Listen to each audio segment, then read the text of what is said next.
전사하십니다. 샬롬 샬롬 샬롬 샬롬 샬롬. 하나님 사랑합니다. 여러분 주 안에서 사랑합니다. 네, 오늘 말씀 출애굽기 3장 10절에서 12절 말씀이죠. 내가 너를 바로에게 보내요. 네, 내가 하나님이 너를 바로에게 보내겠다라고 말씀하시네요. 네, 너로 내 백성 이스라엘 자손을 애굽에서 인도하여 내게 하리라. 네, 사명을 주셨어요. 네, 우리 모두에게 출애굽의 사명을 주셨습니다. 믿으십니까? 아멘. 네, 우리가 왜 행복하지 못할까요? 왜 행복하지 못할까요? 여러분 생각해 보셨습니까? 왜 행복하지 못합니까? 예, 하나님을 떠남으로 비롯되고. 왜 떠났습니까? 욕심이 많아서 떠났죠. 욕심을 내서 인간의 목적을 상실하게 되었습니다. 사단의 지배를 받게 되었죠. 그래서 이렇게 환난과 고난 속에 고통당하고, 그리고 항상 출애굽한 백성들이 울듯이 그렇게 많이 울부짖습니다. 예, 그러나 하나님은 이스라엘 백성들을 긍휼히 여겨서 요셉을 알지 못하는 새 왕을 통해 성민의 보금자리인 고센의 둥지를 어지럽혀 버리죠. 그들로 하여금 출애굽을 하게 하신 거예요. 그러니까 다 나쁜 게 아니구나. 저는 이 말씀 묵상하면서 그렇게 느꼈습니다.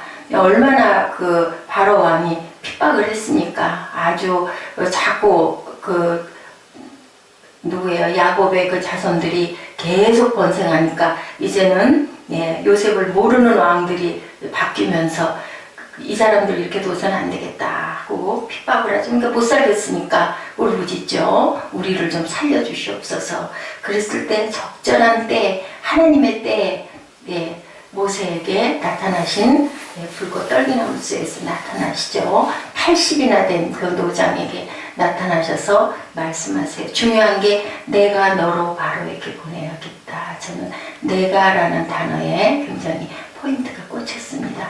뭐 누가 보내는 게 아니죠. 나라의 임금이 보내는 게 아니고 하나님께서 보내십니다.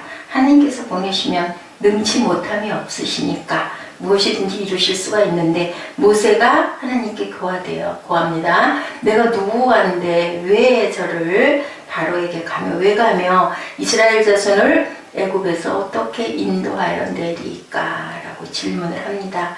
하나님이 가라사대 내가 정녕 너와 함께 있으리라. 우리에게 하나님만 함께 계시면 뭐 세상에 뭐 부러울 게 있습니까? 네, 어떤 아무것도 없어도 상관없죠. 지팡이 하나로 출애굽을 시키죠. 내가 백성을 애굽에서 인도하여 낸 후에 너희가 이 산에서 하나님을 섬길 것이다. 이게 내가 너를 보낸 증거니라. 너희들이 이 산에서 나를 섬기면 그것이 내가 너를 보낸 증거가 될 것이다. 라고 이렇게 말씀을 하십니다. 애굽이 참 야곱의 후손들이 와가지고 살기가 참 좋은 곳이었는데요. 고센 땅은 특히나 굉장히 기름진 초원이었다라고 그렇게 나와 있는데, 왜 여기를 꼭 나와야 할까요? 여러분들 한번 생각해 보시기 바랍니다. 왜 나와야 될까요? 아무리 좋아도 성도는 그곳에 있을 곳이 아닌 거죠. 이스라엘 백성이 구할 곳은 어디예요? 약속의 땅 가나안입니다. 그렇기 때문에 하나님께서 이제는 너희들 거기서 나와야 된다. 그 고센 땅을 그렇게 힘들게, 잊기 어렵게 어지럽혀서 이제는 불러내시는 거죠. 하나님 우리를 왜 이렇게 고통스럽게 하시니까 이지만 하나님에게는 원대한 그림이, 꿈이, 뜻이 있으셨어요. 그것을 우리는 모르기 때문에 외치고 고함칠 뿐입니다. 하나님은 이스라엘 백성들을 긍휼히 여기신 거죠. 그런데 우리는 이렇게 환난 속에 집어넣습니까? 하고 울 수밖에 없어요. 왜? 하나님의 뜻을 모르기 때문에. 중요한 건 하나님을 힘써 알면 되는데, 그죠? 그 알기가 쉽지가 않고, 그리고 또한 그 때가 이렇게 오래 걸릴 줄을 아무도 모르는데 도대체 언제, 왜 이러다가 결국은 통곡하다 못 견디고 참지 못하고 떠나버리는 그런 경우가 얼마나 많습니까? 애굽은 성민이 구할 것이 아니에요. 성도가 있을 곳이 아니에요. 세상 가운데 있는 것은 그들을 변화시키기 위해서 있는 거지, 내가 거기에 안주하라고 있는 것은 아니죠. 이스라엘 백성은 애굽에 거하나 애굽에 속한 속한 자는 아닌 거예요. 예, 애국에 속한 것은 아니에요. 우리가 이 땅에 속한 것은 아니에요. 우리의 고향은 하늘나라인 줄로 믿습니다. 아멘. 바울은 그래서 말씀하죠. 오직 우리의 시민권은 하늘에 있다라고 바울도 이것을 깨닫고 얘기를 합니다. 성도는 땅에 거하나 땅에 속한 자가 아니라는 거죠. 빌립보서 3장 20절 말씀이죠. 오직 우리의 시민권은 하늘에 있는지라. 어떻게 세상에 거하는 우리가 세상을 떠날 수 있는가? 기독교의 신비와 복음의 핵심이 바로 여기 있죠. 어떻게 세상에 거한 우리가 세상을 떠날 수 있겠는가? 어떻게 하면, 예, 요한복음 3장 16절이죠. 예, 우리가 하나님이 세상을 사랑하셔서 독생자를 주셨기 때문에 누구든지 저를 믿는 자마다 어떻게 된다고 그랬어요? 멸망을 하지 않고 영생을 얻을 것이다 라고, 예, 그렇게 말씀하십니다. 예수님은 당신을 세상에서 구원하기 위해서 이 땅에 오셔서 우리를 부르시고 뭐라 그러세요? 수고하고 무거운 짐진 자들아 다 내게로 오라. 내가 너희를 편히 쉬게 하겠다. 이렇게 말씀하십니다. 수고하시고 무겁고 짐지셨습니까? 예, 주님께 달려가시기 바랍니다. 그리고 그 무거운 짐을 주님 발 앞에 내어놓고 주님 뭐라고 그러세요? 내 멍에를 지고 나를 따르라. 내 멍에는 가볍고 편하고 쉽다라고 말씀을 하세요. 그 짐들을 내려놓지 못하는 게 문제인데 오늘 이 새벽에 여러분 그 모든 수고하고 무거운 짐을 다 주님 발 앞에 내려놓으시기 바랍니다. 예, 주님께서 또한 오라고 부르시네요. 내가 너희를 쉬게 해주겠다. 이리 와 하고 부르면 어떻게 해요? 달려가면 되죠. 특히나 말씀하시네요. 내가 너를 부른다. 예, 모세가 다 내려놓고 40년 동안을 훈련을 하고 포기를 하고 이들에게 가서 낭치기를 하고 있었더니 어느 날 떨기나무 사이에 나타나셔서 모세가 달려간 게 아니라 하나님께서 모세야 하고 부르셨죠. 예, 고통은 이스라엘 백성의 고통은 1세기에 가깝도록 계속됐어요. 그러나 하나님은 그들이 알지 못하는 비밀을 갖고 계셨던 거죠. 예, 그것이 바로 키였습니다. 레위 지파에 속한 경건한 한 사람을 선택해서 80년 전에 그죠? 준비하셨죠. 레위 족속 중 한 사람이 가서 누구에게? 레위 여자에게 장가 들었더니 출애굽기 2장 1절에서 2절 말씀인데요. 읽어주시겠습니까? 출애굽기 2장 1절에서 2절 말씀. 레위 가족 중 한 사람이 가서 레위 여자에게 장가 들어 그 여자가 임신하여 아들을 낳으니 그가 잘생긴 것을 보고 석 달 동안 그를 숨겼습니다. 네, 그렇게 했어요. 그죠? 그거 정말 죽을 뻔했는데 뭐가 구제를 했나요? 갈대 상자에 칠을 해서 그리고 하숫가에 띄었는데 그때도 또 아주 그 시기를 적절하게 그 하나님이 하시면 안 하시면 그거 할 수 있었을까요? 물론 사람이 공주가 목욕하러 나올 시간이다 했지만 안 나올 수도 있었을 거죠. 그리고 또 파도가 심했거나 바람이 심했거나 했었으면은 모세는 살아남을 수가 없었는데 하나님이 보호하셨습니다. 우연은 없다고 그러죠? 세상에 항상 우연은 없어요. 어떤 일이 일어나는 것도 다 필요해서 사단이 그것을 떠는 것도 보면 필요해서 그 위에 하나님께서는 바라보고 계십니다. 모세는 인간적으로 볼 때 불행한 시기에 출생했어요. 그죠? 그런데 죽음의 운명에 묶여 있었으나 하나님은 사단이 씌우는 운명의 사슬에서 그를 풀었어요. 구원의 갈상자 속에 보호하셨습니다. 갈상 속에 있어 하나님은 그날의 일기와 하수의 풍속과 하수의 출입자들과 출입자의 마음까지도 움직여 놨어요. 그죠? 그리고 모세가 죽일 듯이 그렇게 밉게 울었으면 공주가 거기에 이쁘게 보였겠나요? 준수하게 태어나게 하고 그리고 불쌍한 마음이 들도록 그 공주의 마음까지도 붙잡아 놓으신 하나님의 오묘하신 진리의 그 행하심이죠. 우리가 그것을 깊이 생각해 봐야겠습니다. 왕국에서 40이 되도록 모든 학문을 통달하게 하고 아주 편안하게 거기가 다 할 줄 알았어요. 좌우만 바라보면 모두들 나를 수종 들어주는 그 그곳이 내가 있을 곳인 줄 알았는데 하나님께서는 아니다 하시죠. 모세가 어디를 쳐다보게 하세요? 하늘만 바라보게끔 만드십니다. 40년 동안은 광야 생활을 통과하지 않은 우리 그 믿음의 선진들이 거의 없었던 것 같아요. 그 분량만큼 그렇게 꼭 광야를 겪게 하시죠. 좌우를 살피는 세속적인 방법을 통해서 나타난 것인데 출애굽사건은 바로 좌우로 해결할 문제가 아니었던 거죠. 좌우를 보는 일이 아니라 상하를 하나님만 바라볼 수 있도록 하나님께서는 광야로 보내셨습니다. 하나님은 우리를 미디안에서 훈련시키시죠. 왕궁에서 하루아침에 어디로? 광야로 버려진 그런 야인이 되어버렸어요. 바로가 이 일을 듣고 모세를 죽이고자 하여 찾습니다. 모세가 바로의 낯을 피해서 광야로 미디안 땅에 우물 곁에 하루는 앉았더라. 출애굽기 2장 15절에 증거하고 있습니다. 40년간이나 왕궁에서 배운 것은 좌우를 살피는 수평적인 것이었는데 그것이면 될 줄 알았는데 그래서 항문을 연마하고 닦았는데 하나님께서는 나를 바라봐라 하고 부르신 거죠. 광야로 보내어 위를 바라보는 무엇을 시키셨어요? 영성 훈련을 시키셨습니다. 미디안은 모세의 영적인 훈련장이었어요. 하나님의 도구로 쓰임받은 사명자들, 아브라함 갈대아 우르에서 그 자기 본토 친척 아비 집에서 떠나게 하죠. 수십 년 동안 훈련을 시켜서 믿음의 조상이 됐어요. 하나님은 다윗을 가나안 전역에서 훈련시키신 후에 이스라엘 백성을 치는 목자가 되게 하셨습니다. 바울도 또한 그랬죠. 부활의 주님을 만난 후에 아라비아 광야로, 예수께서도 그랬죠. 3년 동안 광야로 보내집니다. 이렇게 우리는 훈련을 받습니다. 내 자아가 완전히 깨지도록 훈련을 하죠. 아주 그냥 편안하게 있게 해준 게 아니라 아주 박사 깨져서 하나님밖에 바라볼 곳이 없도록 그래서 사명자로 바뀌게 되죠.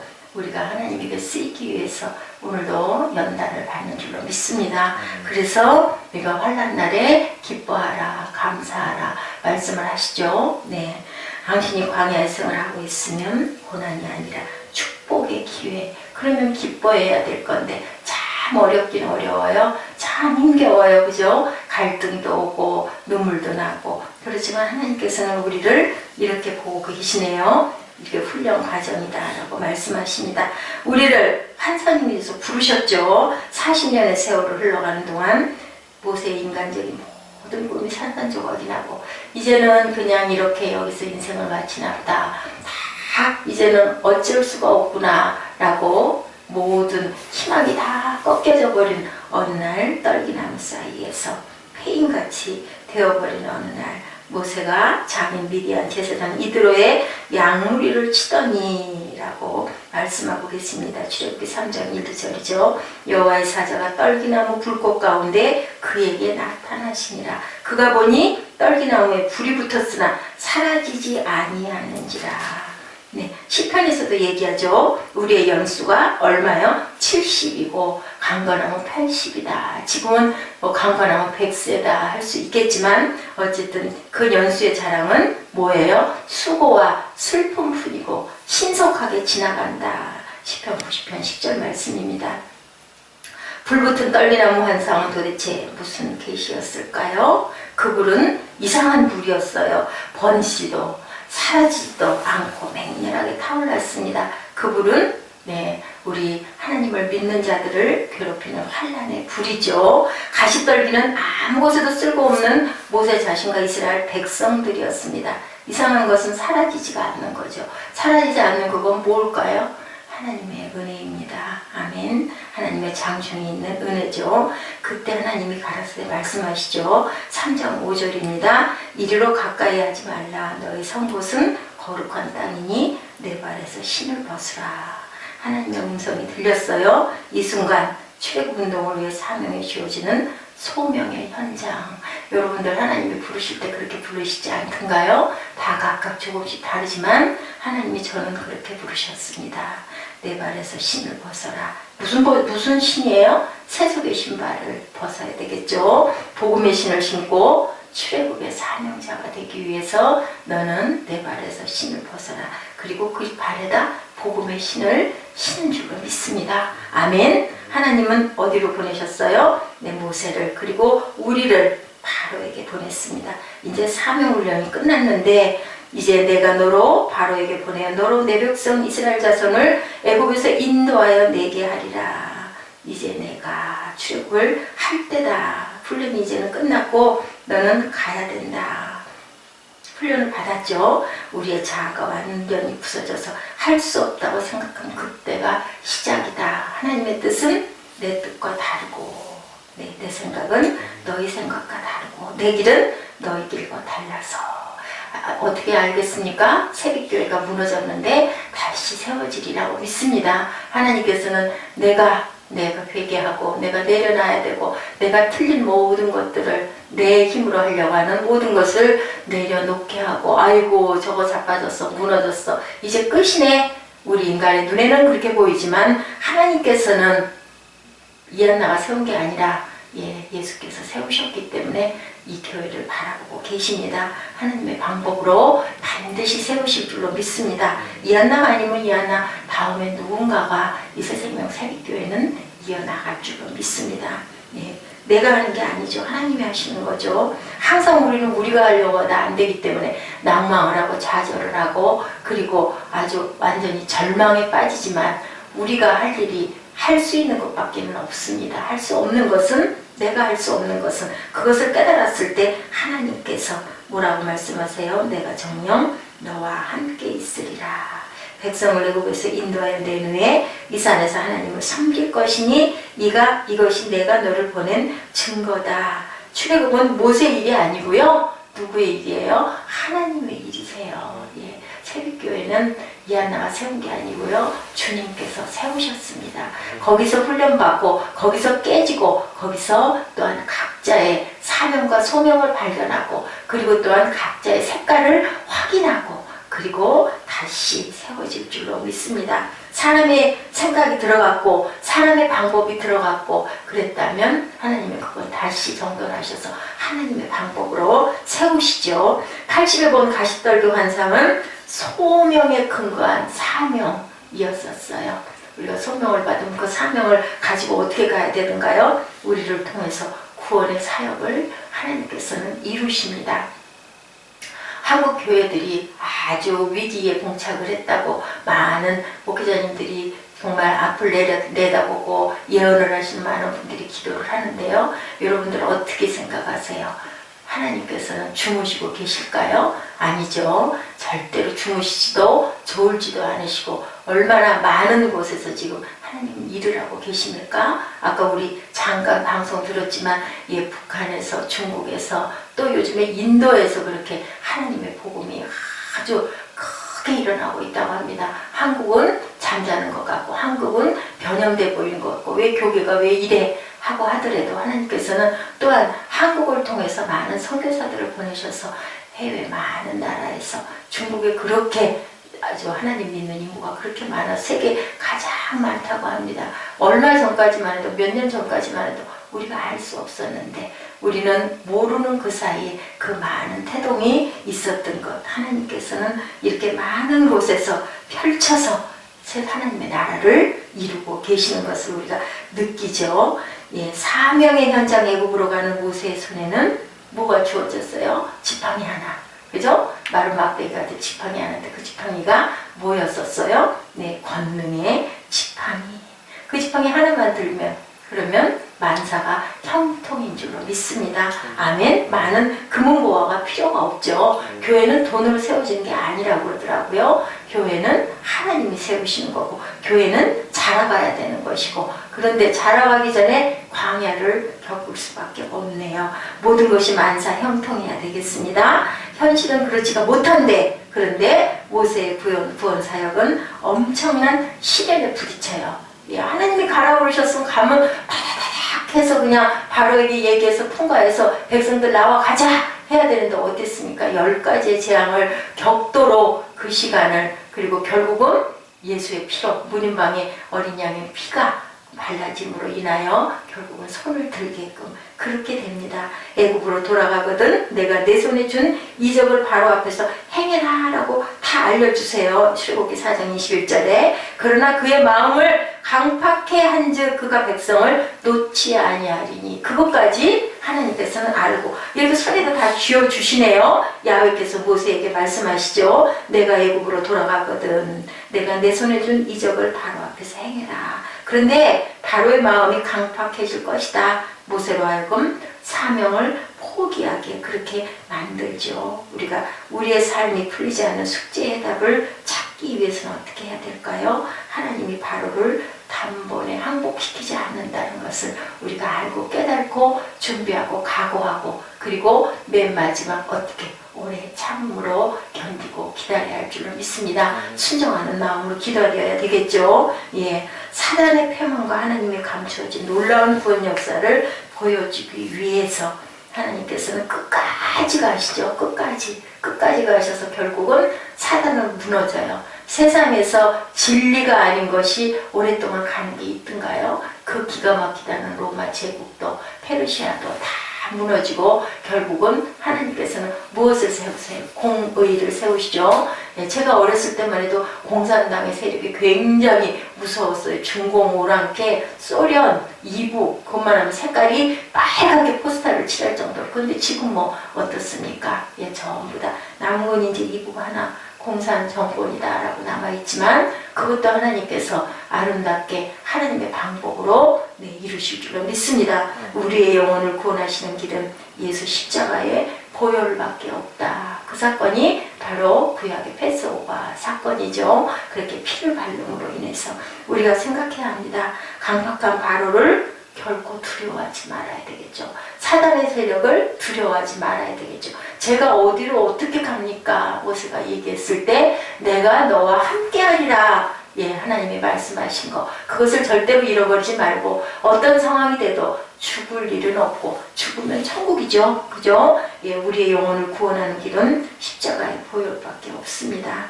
하나님의 주권 아래 내가 있다라는 것만 믿고 잠언에 말씀하시네요. 야훼께서 온갖 것을 그 시험에 적당하게 지으셨나니 악인도 악한 날에 적당하게 하셨느니라. 잠언 16장 4절 말씀입니다. 하나님을 대적하는 불의한 모든 도구에 불과한 거예요. 예, 이러한 어려운 가운데서 하나님의 오른손에 붙잡힌 모세와 같은 그러한 저와 여러분 되시기를 축원합니다. 우리 모두가 이 시대의 모세입니다. 아멘. 네, 이 시대의 모세입니다. 하나님은 대리자여 선민 이스라엘 백성들의 누구세요? 대표시죠. 사단 권세인 바로의 대적자이십니다. 그럼 뭐 걱정할 일이 있습니까? 물맷돌 하나 가지고도 물맷돌 5개 가지고도 한 방에 그저 골리앗을 물리친 다윗이 강한 건가요? 하나님의 야훼의 시로 내가 나아간다. 다윗은 안 거죠. 내 힘이 아니라 하나님께서 나와 함께 하신다. 하나님은 당신을 이 시대의 재단을 위해서 이 도성에 이 새빛교회 사명자로 쓰셨습니다. 아멘 하고 순종하고 나아가시기 바랍니다. 여러분 모두가 이 시대의 사명자이시고 모세입니다. 우리의 영적인 훈련 미디안 광야로 그리고 떨기나무 사이에서 부르시는 주님의 음성을 이미 이렇게 다 보여주셨으니까 그리고 바로가 그 마음이 강팍할 것이다. 그리고 쉽지 않을 것이다. 까지 가르쳐 주셨으니까 우리는 그저 순종하면서 무릎 꿇음으로 그리고 기도로 그리고 오래 참음으로 나갔을 때 하나님께서 이루신 줄로 믿습니다. 우리 시편 135편 19절에서 21절 말씀 함께 고백하시고 기도하는 시간 같습니다.